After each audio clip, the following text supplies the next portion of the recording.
Hey YouTube, so as you can see I am brown, and that is because I just spent a nice mini vacation in Florida and I want to show you guys all about it and how much I ended up spending.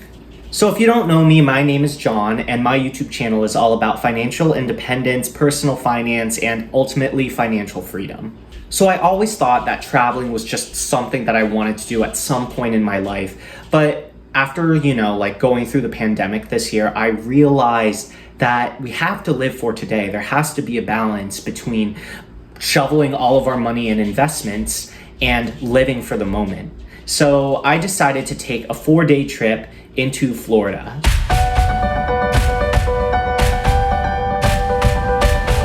So first, here is the hotel that I stayed at, and it was actually a days in or a sleep in or some random motel that Best Western actually bought, and they made it like their luxury, like mid-tier luxury brand. So I actually got this awesome hotel for like $70 a night. It was crazy because honestly the hotels there go for like $350 a night, so it was such a steal. And I spent most of the day just kind of lounging around in Lido Beach, walking around north to south. And then the second day, I spent the entire day at Siesta Beach, again, walking around. This was exactly what I needed, to be one with nature. It was really, honestly, so awesome to just relax and enjoy the water. It was perfect. And I actually made my way over to Siesta Key Village, walked around and got dinner, and then made my way to downtown Sarasota and just saw all of these really cool sights. I didn't really want to rush myself, but yeah.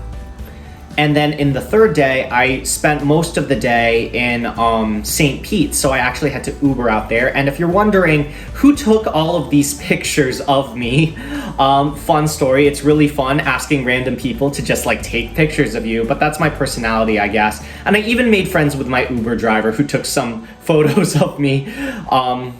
So yeah, that was honestly my vacation, guys. So real talk, now we're going to discuss how much I actually spent on this vacation. First thing is the flights. So I actually booked my flight through Delta, and it's not exactly the cheapest airline to buy, but honestly Delta has been really good about the social distancing, and I know for a fact that they disinfect and clean everything before each flight, so I felt much safer at Delta. They have the middle seat open still, so I really enjoyed it, honestly.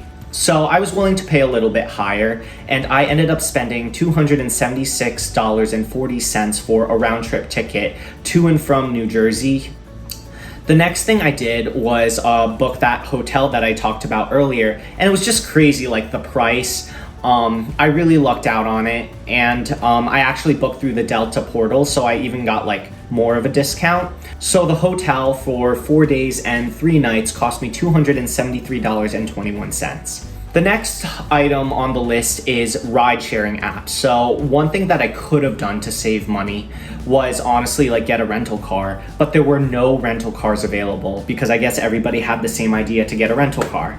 So I had to take Uber or Lyft everywhere. I tried to use Lyft because my credit card gives me more points if I use Lyft, and plus every time I use Lyft, I also get Hilton and Delta points, which I'll talk about later. But unfortunately, I spent $276.46 on rideshare services like Uber and Lyft in total in those 4 days. Not exactly the most frugal thing. I definitely could have done better there. Next is food, and I spent $216.98, and this includes all the food that I ate, plus all of the mojitos and Mai Tais that I had. I tried to avoid that drink that people were recommending to me. I think it was called the Miami Vice or something. I am not in the mood to die, so let's skip that. Yeah, and again, I made friends with that Uber driver, and I ended up treating him to dinner because he was nice enough to tour me around, and he gave me a discount to drive me to St. Pete's. Because honestly, guys, if I went to St. Pete's from Sarasota, it literally would have cost me $250 each way to just get to St. Pete's and back, and that's just crazy to me. So yeah, I saved a lot of money there, so I think I did pretty good. And honestly, he drove me around St. Pete's and basically gave me like recommendations to do. So I felt like, yeah, I'll treat him to dinner. I'm kind of like doing my own thing.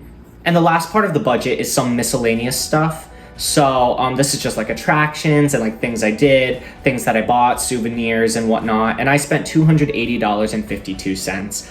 I'm really pissed off because I bought these like sunglasses down there, and I guess like on the flight back they must have like fallen out of my bag or fallen out of my shirt. I have no idea where they went.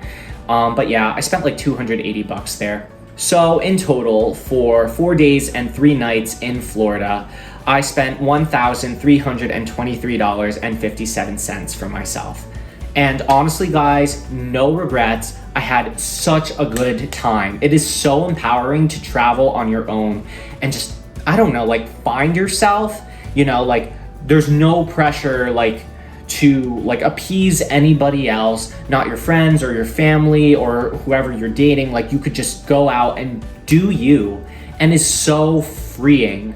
And so empowering to do that. So I recommend, if you haven't done it already, like travel on your own, even if it's only for a few days. I totally recommend it.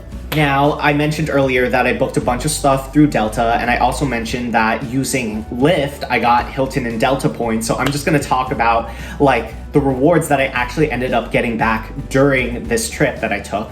So I got 3 Hilton points for every dollar that I spent on Lyft ride services. So in total, I earned 432 Hilton points, which I value at 0.5 cents per point. So this is a value of $2.16. Not exactly retiring early status, but honestly, every little bit helps. And hey, it's free money, right? The next thing that I did was get Delta points. So because I booked directly with the airline, which I tend to do because honestly, if something goes wrong, it is so much easier to fix things if you book directly with like the airline or the hotel rather than going through like a third-party portal. I actually earned 1,770 Delta points, which don't expire. I value each Delta point as 1 cent per point. So this is a cash value of $17.70. But wait, there's more. American Express, I have the American Express Gold card, and I use that card for all of my food purchases. So I ended up getting 867.92 points, which I value American Express points at 1 cent per point. So I consider this a cash value of $8.67. And finally, I also got Chase points. I used my Chase Sapphire Preferred card for like all of my Lyft rides, and I got 5 cents per point there. So I actually got 1,300.1 points for Chase, which comes out to like about $13 if I consider each point as 1 cent per point. So the total point value that I earned during this trip was $41.53, which was really awesome. And that's considering like my Hilton points, my Delta points, my American Express points, and my Chase points. So I'm really excited. Like that's like awesome. So yeah. So what do I think about this trip? Yeah, I definitely could have been more frugal, and I wish they had rental cars available, but they didn't because everybody was getting a rental car. So there were no rental cars available. So I could have definitely saved money there. I didn't have to like treat my Uber driver to dinner, and I definitely could have drank less mojitos. But overall, it was just such an empowering experience, and I don't regret it at all. I feel great. I feel rejuvenated and recharged. And here's another thing. In my one portfolio, and I have multiple portfolios, but in this one portfolio, I actually gained over $3,000 in the past month, which means that my capital gains like definitely exceeded how much I spent on this trip. So my net worth actually went up in spite of spending like $1,300 on a vacation. And that's just crazy to me. And that's the power of FIRE, guys. So do I think that it's possible to travel while you're doing this FIRE journey? Absolutely. But I think that you should be strict about budgeting. And also, I think that it's a good idea to plan your trips out so you do your less expensive trips in the beginning of your fire journey, and then work your way to like the more expensive trips by the end. And because you have more cash growing, that actually kind of like counterbalances the expenses. So what I'm saying is, if you're having more expensive trips, but it's like toward the end of your fire journey, you're not really sweating it as much because your investments are growing at a faster rate too, because you have more cash.